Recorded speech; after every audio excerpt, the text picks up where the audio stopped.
Welcome to Talking Hope, breakthrough conversations about preventing, treating, and curing cancer. Brought to you by City of Hope, an NCI-designated comprehensive cancer center.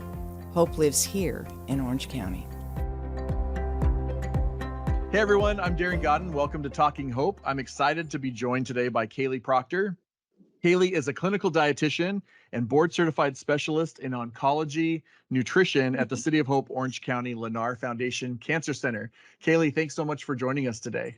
Thank you so much for having me, Darren. I'm really excited to be here. Well, I'm excited to have this conversation. I think our focus is going to be on nutrition for breast cancer patients during treatment.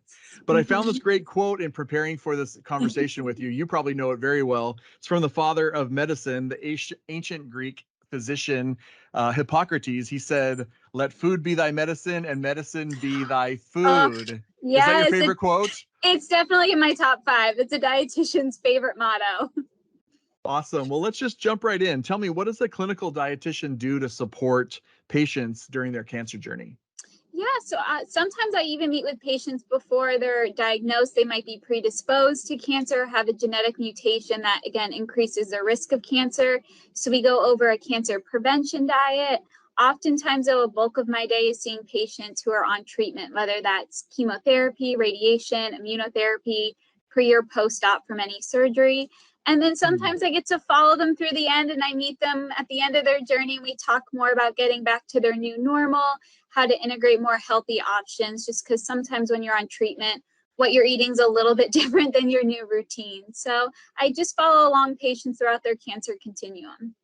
So talk to me a little bit more about that then. What sort of differences are there for a cancer patient? Are there certain types of food you recommend? Are there certain types of food you recommend to avoid?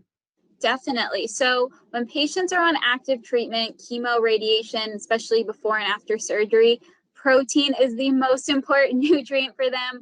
We want to make sure there's no loss of muscle mass, make sure that their energy stays nice and stable. It helps with recovery after surgery, it keeps them healthy before surgery. A cancer dietitian is a huge fan of protein.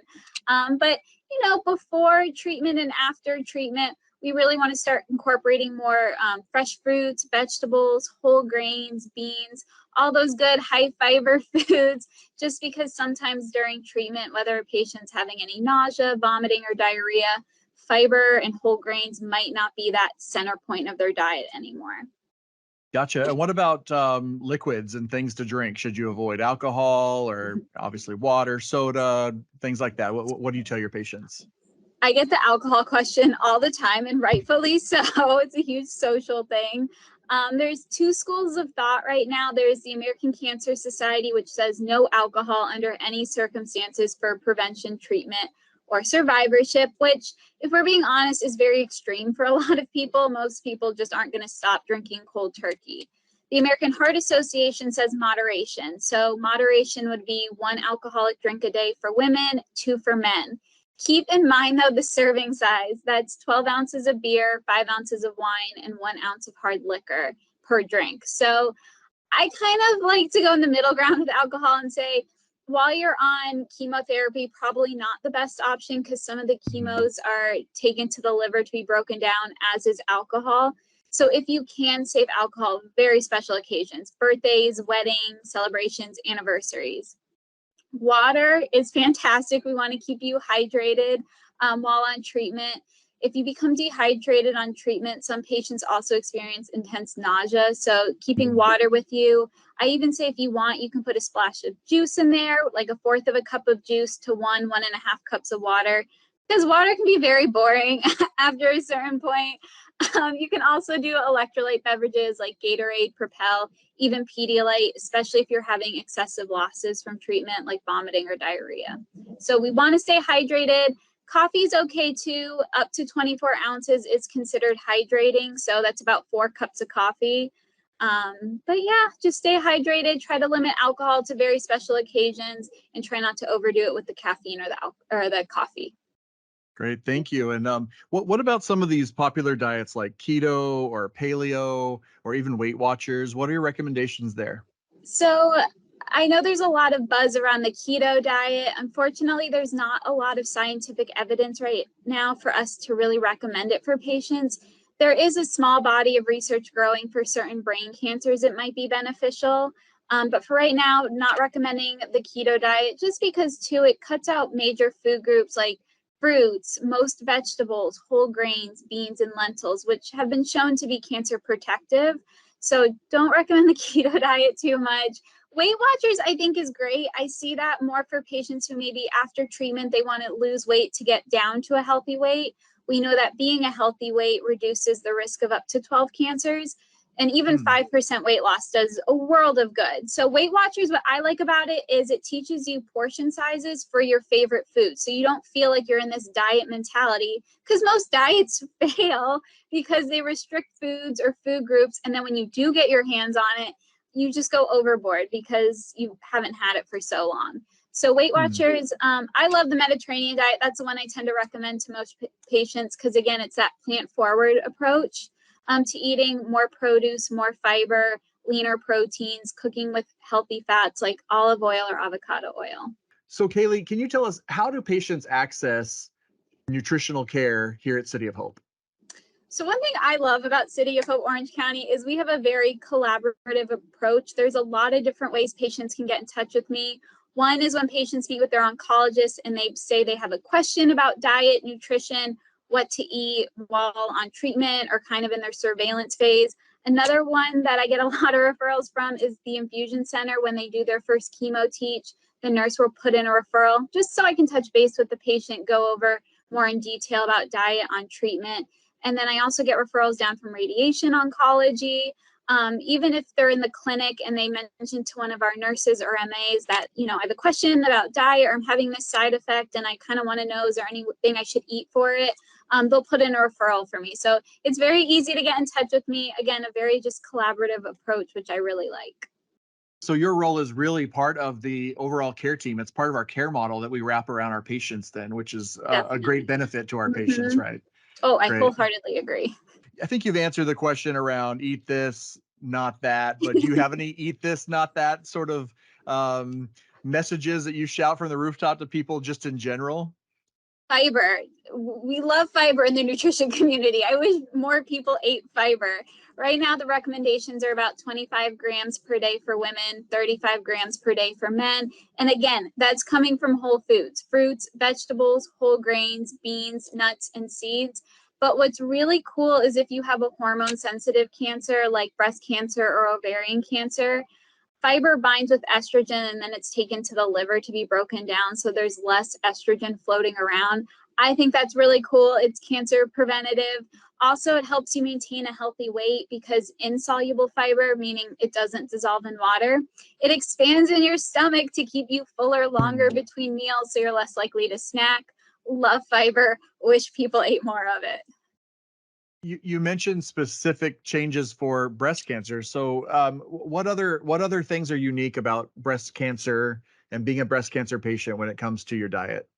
So one interesting thing I think that a lot of people don't recognize or maybe realize is breast cancer has so much research about it. There's a lot of money put into research for breast cancer prevention, treatment, and survivorship.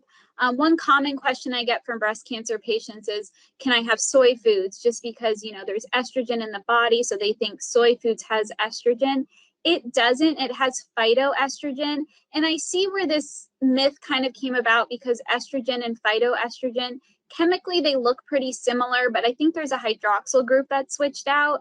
And they've done research in Asian women, and they start consuming soy foods at a much younger age than American women do, if at all. Some American women don't eat too much soy, and they have lower incidence of breast cancer. So it could be protective.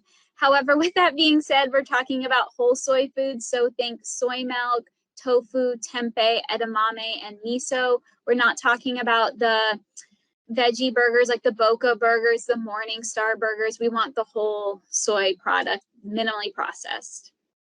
Wow, thank you so much for that. And I know you're a dietitian and you specialize in that area, but it's probably would be amiss to not talk about movement and exercise as well. So what other thing would you add around that? So physically active and eating a healthy diet, they go hand in hand. You really, in my opinion, can't have one without the other. I find physical activity, especially for patients on treatment, it's really just good for their mental health. always tell patients, I'm not talking about going and running a marathon or signing up, for this intense triathlon. Even just a 15, 20, even 30-minute walk once or twice a day, you're outside most of the time. I just think it's really good for your overall health. If you're struggling with your appetite, it can increase your appetite while on treatment, but also towards that prevention and survivorship aspect. If you're moving more, you're burning a little bit more calories, creating a little bit more of a deficit. And it can also be a bonding activity. You meet new friends that way. You spend time with your family.